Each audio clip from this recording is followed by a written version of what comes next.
delicious feelings, the bill nobody knows, and perilous playthings. They're all coming right at you on the Use Your Head podcast.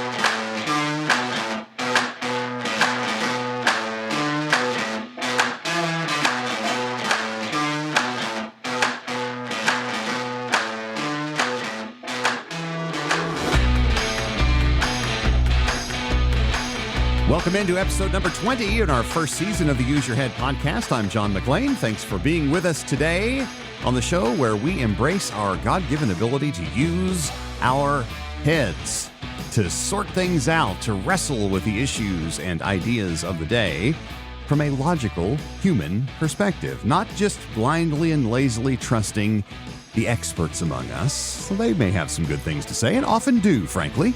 Don't want to disparage them and their expertise. However, it is up to each of us to make decisions based upon our own ability to use our heads. It better be, right? Otherwise, we become not much different from an automaton, which we've been talking about a lot in terms of the proliferation of generative AI around the world and our culture and the way it's encroaching into humanity. We don't want to become like that.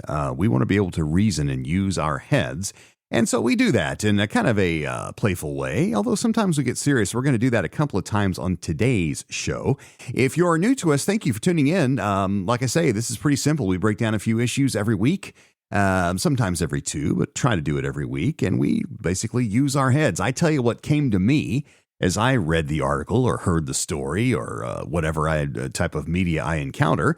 But I don't mean to do this to plug ideas into your head. I will do this to encourage you to do the same. You may come up with something completely different, and frankly, I hope that you do, because knowledge is power, and I just want you to get into the practice of using your head. If you'd like to get in touch, it's easy. We have an email address, john@useyourheadpodcast.com. Whatever you'd like to say, that email address is available to you all over the world, anytime you want. John@useyourheadpodcast.com. Let us, if you please, launch into topic number one.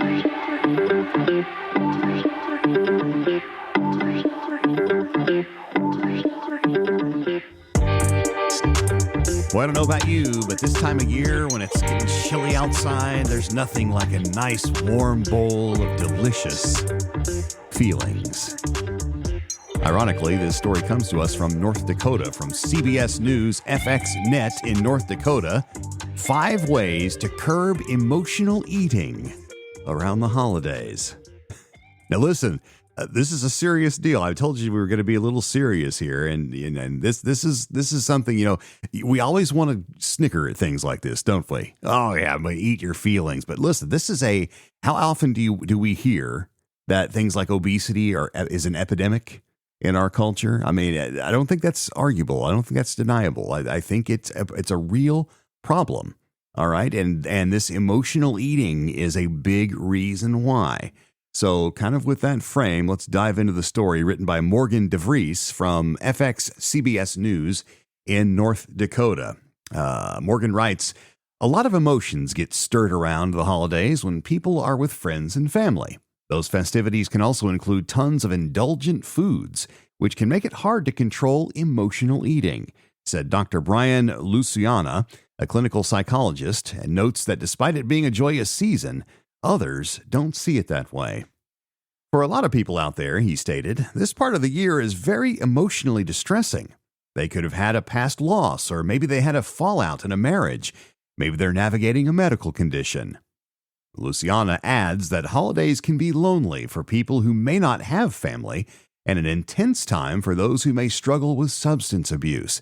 He also notes that, quote, comfort eating is a way that many people cope with their feelings and stress. When stress levels increase, we look to soothe that, he continued. During the holiday season, when food is in abundance, it makes it a little bit more difficult. Serena Poon, a certified nutritionist and longevity wellness expert, shares 5 ways to curb emotional eating during the holidays. The first thing is to acknowledge emotions and practice mindfulness by recognizing the root cause. Try grounding exercises like yoga or breath work. Suppressing emotions can lead to physical manifestations, as emotions are how our body communicates with us, Poon explained. Studies have shown that chronic stress can increase levels of cortisol, which not only amplifies cravings for sugary or comfort foods, but also impacts hormonal balance, gut health, and even immunity.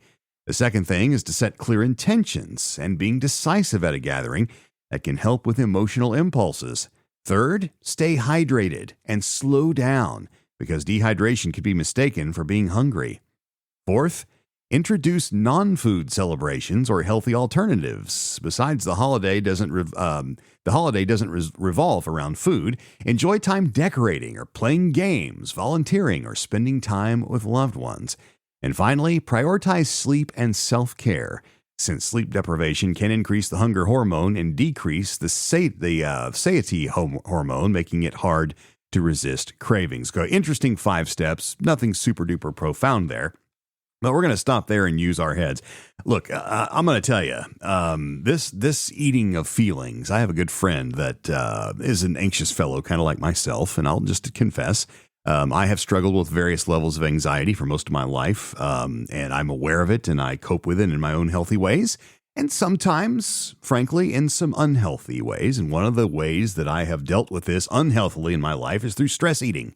So I am a bit of an expert, if you will, on stress eating. This eating of the feelings is something that I resonate with, and I am very comfortable in discussing in a competent way. I am aware that it is a serious, serious problem. And during the holidays, when everything has more sugar, more fat, and in more abundance, it can become a real problem, especially if you're one of those who experiences a lot more anxiety or stress or grief or any other highly charged emotional states during this time of year. You know, this is a serious thing.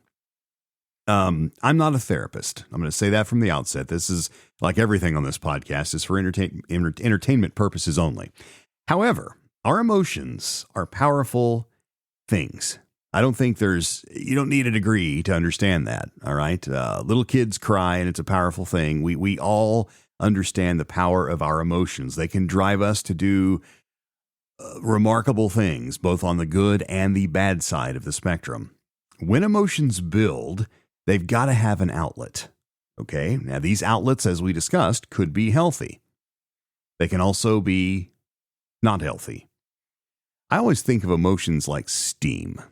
All right. Steam, when it builds in a solid container with no outlet, can build to tremendous pressure. This is how we got the first locomotive. We would build steam to a pressure and then control its release, and that release would drive an engine, a very powerful one. However, steam locomotives could be darn dangerous because if the pressure builds too high, what happens? Blammo. And it leaves a lot of aftermath in its wake. And so our emotions are like that. We all have them, but some of us tend to bottle them up. Okay? And I'm talking to you, fellas, just like me. Men are notorious for this kind of thing. We're too tough and too cool to feel and to express emotion. And so we Mr. Spock ourselves into the grave often. And we don't like to have outlets, or healthy outlets, rather, for those emotions. And so what I would encourage you to do, and once again, I'm not speaking as any type of professional counselor or therapist. I'm just a guy who deals with the same world and the same issues that you do. Especially during this time of year when it seems that people really seem to struggle. And look, I mean, I lost my mom this year. This will be my first momless Christmas. And yes, I have thought about that and felt that lump in my throat more than once as I've seen holiday decorations or heard a song or watched a movie, watched Holiday Inn the other night. That was the last Christmas movie my mom and I watched together last year. Those things back up on me a little bit. But what occurs to me when I use my head, and frankly, in this case, use my heart, is that when those moments happen, if we're aware of them, if we just have this little part of our heart and mind that says, remember now, you're a little vulnerable this year. Or maybe, bless your heart, maybe every year you're vulnerable. If you're aware of those types of things, they don't hurt you as much. You're able to cope with it a little better. Find yourself some healthy outlets, maybe exercise. There are a lot of people that go for a brisk walk when they start feeling that kind of stuff. Things like meditation, prayer is a big one for me. There's a lot of ways to deal with these emotional releases, the kind of the relief valve, when the pressure starts getting to, the orange or red zone on the old gauge, you get to bleed some of that pressure. But be careful, because if you're not aware of it, it can become extremely destructive. And so what I would encourage you to do, and I try to do this, is do kind of a little self-assessment. How you feeling this season? Are you feeling all right? Have you been through the ringer? I hope not. I hope you've had a fabulous year. But some people have had some challenges along the way. And maybe you're still engaged in some of those challenges. Be aware. I think with this idea of self-care, we hear about this all the time now. Are you doing your self-care? 20 years ago, you never heard about that. But now everybody, and I think in a way, unless you take that too far to like a hedonistic thing, I think that's a good thing. I think of being aware of how you're doing. How you doing, right? How you doing? How you doing physically? You got any aches and pains? Go see about them. How you doing emotionally? Are you having trouble coping with some stuff? Can you not concentrate? No, if you feel off, the wise person goes and sees about it. And yes, that might mean going and getting some counseling, or going and seeing a therapist, or going and talking to a spiritual leader, or a trusted friend, or parent, or maybe your kid, someone you're close to, someone you trust, a good friend.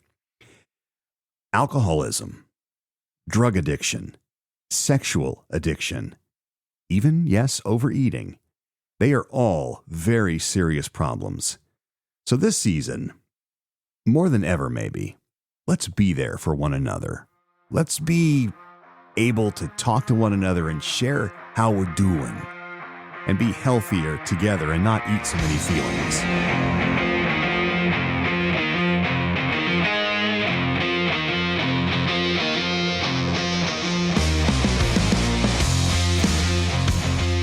Tis time for topic number 2 on the Use Your Head podcast, the bill nobody knows. Poor Bill. This article comes to us from Axios.com, written by Maya Goldman. Hospital billing practices won billions in extra payments, a recent study finds. Interesting. Hospital bills. The article goes like this. Hospitals received billions of dollars in extra payments from insurers and government programs over a 9-year period by billing for higher intensity care than what would be expected, according to a new study. The findings argue for reconfiguring hospital payments that now are based on diagnosis and encourage organizations to game the system, according to the RAND study published in Health Affairs. Medicare pays hospitals for patient stays based on the main diagnosis that brought a person into the hospital. Many private health insurance payers have adopted similar payment systems. Medicare's current system, in place since 2007, gives hospitals higher payments for more patients with more complications and coexisting conditions. That gives hospitals an incentive to document patient cases at the highest level of complexity, a practice referred to as upcoding. Hospital discharge documentation shows that patients needing the highest intensity level of care increased by 41% between 2011 and 2019, the study found. But researchers estimated that figure should have increased by 13% over the time period. An increase in upcoding led to $14.6 billion in hospital payments in 2019 relative to 2011 coding practices, the study found. That included $5.8 billion from private health plans, $4.6 billion from Medicare, and $1.8 billion from Medicaid. The study examined data from Florida, Kentucky, New York, Washington, and Wisconsin, which represented about 20% of hospital discharges across the country. The data set included patient discharges across all healthcare payers. All right, there's more here, but that's the gist of it. Let's stop there. This is a big, big deal. I mean, yeah, we're talking about billions, big billions. Those are big numbers. A couple things struck me as I read this article. I've had this happen, right? Using my head, I thought, oh man, have I been there? I've had this happen. I've had a doctor bill will come in my mailbox. All right. And I'll open it up and I'll get it out and I'll look at it and I'll go and it'll say, okay, this date and that procedure and this code. And at the end of the day, and then it'll say it billed insurance for this stuff and then it billed them again. And then this charge got added and this one got adjusted. And then they come up with a number at the bottom and it makes absolutely zero sense. All right. Anywhere else I go, let's say I order a new computer, for example. Let's say I'm buying a laptop and I set up my specs and I check all the boxes and I order the laptop and I get a bill. It's going to be itemized with all the stuff I wanted. Okay, you wanted a doubly large, memory and you wanted a big screen, blah, blah, blah, blah, blah. And I can read through that. It makes sense. I would never accept an invoice from a computer dealer where the bill was just kind of whatever. All right. But in healthcare, for some reason, people just get that, and that's supposed to be okay. Doctor bills come in, and look, I'm a pretty smart guy. I know how to read an invoice, for crying out loud. I send invoices to my own customers. I know how to do invoices. These bills do not make any sense at all. So what do? I look at the phone number on the bottom, 1888, and I call, and very often, the person on the other end is just guessing. You can tell. Well, that's probably what we probably did is we probably sent that back in and they sent us back something and then there was an adjustment and then that's what it is. So when can you pay? I've actually had, and I'm not going to mention any names here for sure, but I've actually had someone on the phone admit to me that they really don't know what's going on either. Confusion of any kind very often leads to poor decision making. That's one of my rules of life. All right. The very worst time to make a decision is when you're confused. And, there are people out there that get annoyed by people that ask too many questions. You can just be annoyed because when you're making a decision, and I would consider any decision you make regarding your health care, and that includes paying for it at today's prices, confusion, not a good time to make decisions. It seems to me that the more confusing these bills become, and like in the case of this Axios story, where this study is found over the course of 8 years, all right, there's been a 41% increase in upcoding, meaning, look, these hospitals are like, oh, listen, we're going to get more money if let's see, this person has a sore throat. What's the worst possible diagnosis we could make and make that work, and then we can increase our opportunity to bill and thereby confuse the entire situation. It's the old razzle-dazzle game, right? I mean, when you go buy a car, cars are simple, right? 4 wheels and a seat. And, and yet by the end of the night, you feel like you've been wrung out like an old sponge because of all of the numbers they throw at you and all the program features and this fee and blah, and filing and destination, blah, blah. And at the end of the day, you're confused. And then you have this, did I just get ripped off? Probably. No, I'm just kidding. Maybe not. But the point of the matter is these bills are confusing. Our corporate healthcare system is very, very ill, which is an amazing stroke of irony. It needs serious, serious help. This study shows what has become an epidemic in the billing of how hard should it be? But you've got this insurer and you've got this contract and, the bigger the hospital system is, they get special deals. And so and all of these things go together to make a bill that the customer who's going to pay the balance has a really hard time understanding. And frankly, as busy as people are, what do they usually do? They just pay it. It's $181. I thought it was going to be $40, but whatever. I don't have time. I'm just going to pay it. And a lot of times that happens for the people that are fortunate enough to have the income to do that. And it looks like they might be getting ripped off. Looks like the government might be getting ripped off. And by the way, that means you, taxpayer, are getting ripped off by this upcoding.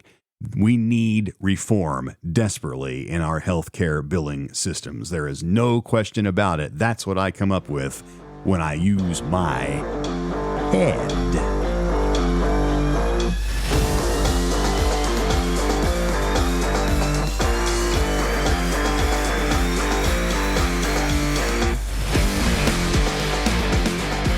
Topic number 3 on the Use Your Head podcast. We're going to talk about gift giving, especially for young'uns, as we get close to Christmas here. ToySafety.com has come out with their 10 worst toy list for the shopping year 2024. Now, usually I see these kinds of lists, and I don't even read them because I can almost predict what's going to be on there. But I thought, this could be interesting for a number of reasons and probably would be thought-provoking. And again, the whole point of this podcast is to provoke ourselves to use our heads. And so I found a press release from toysafety.org, and I'll read the first part of it, and then we'll jump right to the fun list. This organization is at toysafety.org is the World Against Toys Causing Harm. And yes, that does spell watch. It's a great acronym. Again, World Against Toys Causing Harm. Watch. They have a press release out of Boston, and it says that Watch has released its 52nd annual nominees of the 10 worst toys for 2024. They've been doing this for 52 years.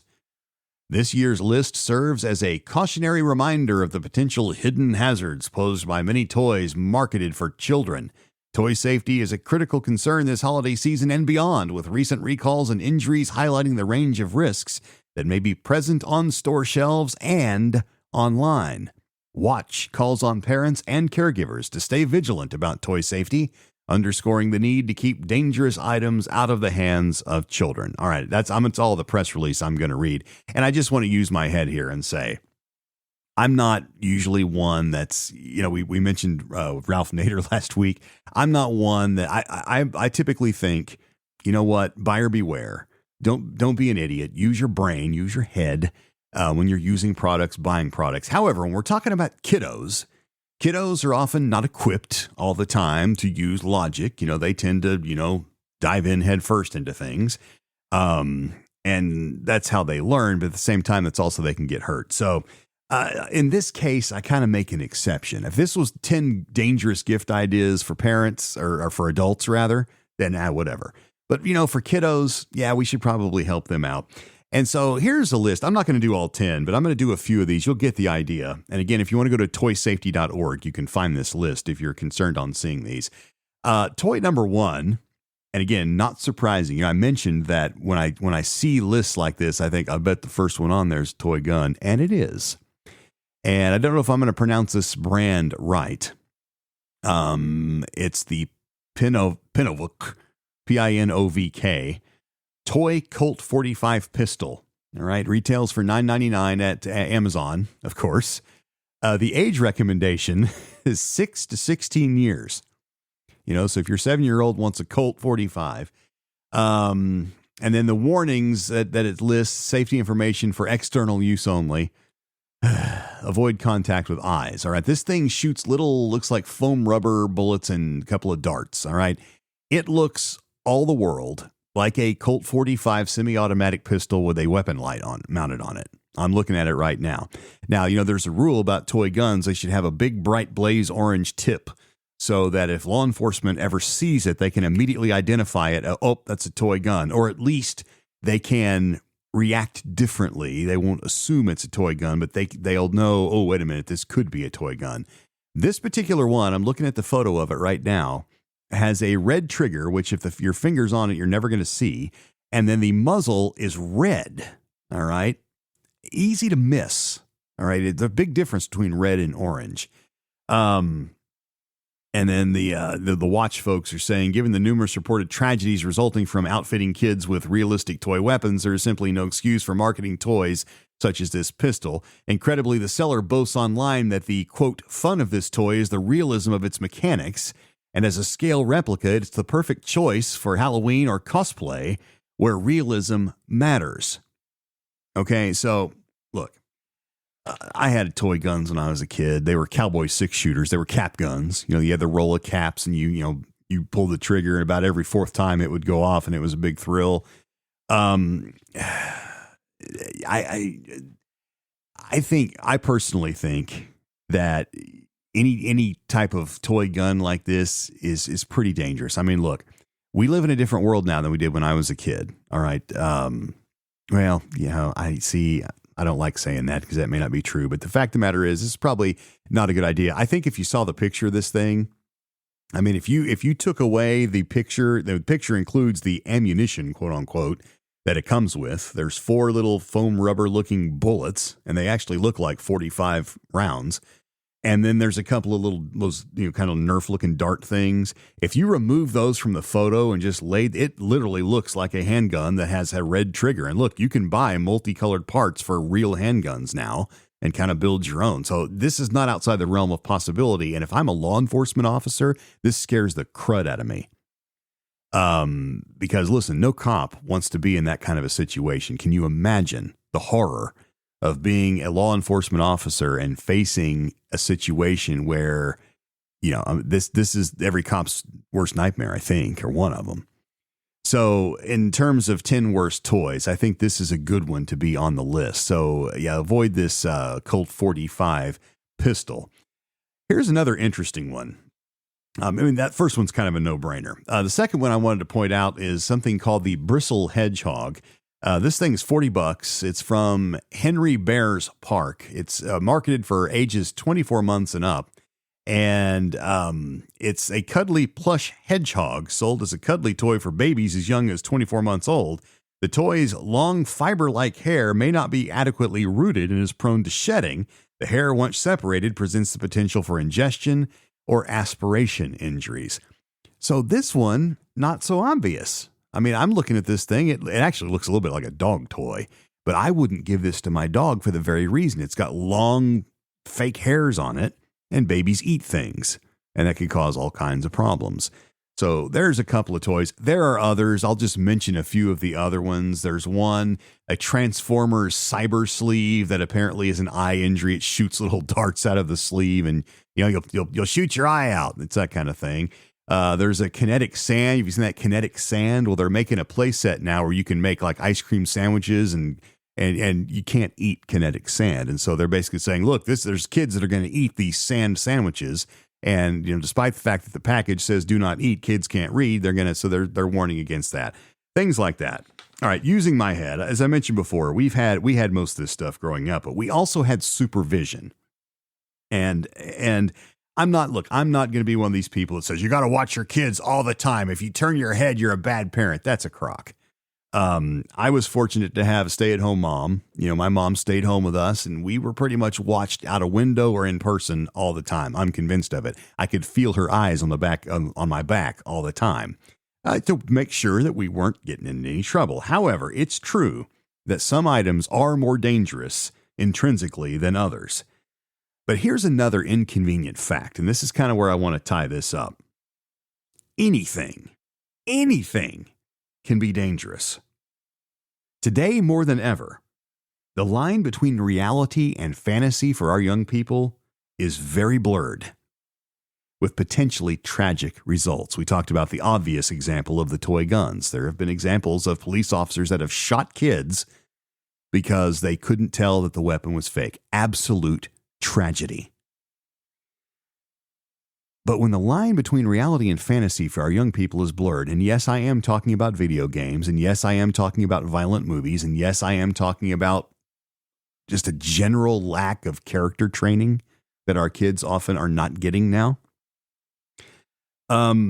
parents are well served to darken that line for their kids. Tell your kids that there is fantasy and there is reality. Fantasy can be backed out. All right. In the movies, when the guy gets shot and the director says cut, the guy gets up and cleans off the fake blood and he's okay. And he goes home to his family. In reality, it doesn't work that way. And for young people growing up in an age where we have all kinds of virtual reality and we have AI and we have all these magical phones where you can put little animal faces on your friends, and reality and fantasy, that line gets blurred. And when we start putting toys, which are neat toys with all kinds of technology that can bring fantasy to life, it can be very dangerous and, yes, even deadly. And so I think regardless of what decisions you make on what you put under the tree for your kids, work throughout the year. I think this is good advice. Work throughout the year to darken that line between fantasy and reality for your kids. And with that, we have drawn near to the end of another Use Your Head podcast. With this one thing, there's this hairstylist in China that is styling women's hair. You've got to be long. You got to have really long hair into antlers for the holidays. You can get elk antlers. You can get all kinds of antlers. And I'm telling you, they look real. You can find it on YouTube. But if you do this and you go outside, make sure you wear orange if you're going to be in the state of Texas. Speaking of safety, that's all the time we've got. Thanks for the half hour, friend. I'll see you next week on the Use Your Head podcast.